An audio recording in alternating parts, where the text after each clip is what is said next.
اے پیغمبر صلی اللہ علیہ وآلہ وسلم، اپنے پروردگار عالی شان کے نام کی تسبیح کرو، جس نے انسان کو بنایا پھر اس کے اعضاء کو درست کیا، اور جس نے اس کا اندازہ ٹھہرایا پھر اس کو رستہ بتایا، اور جس نے چارہ اگایا پھر اس کو سیاہ رنگ کا کوڑا کر دیا۔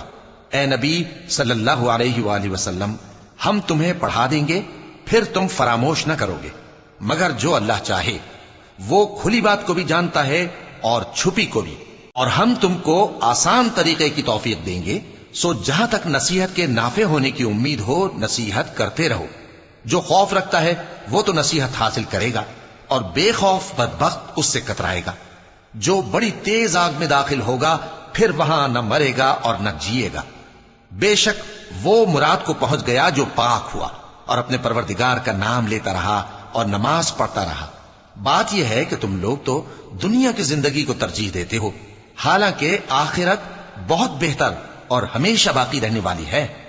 یہی بات پہلے صحیفوں میں بھی درج ہے، یعنی ابراہیم اور موسیٰ کے صحیفوں میں۔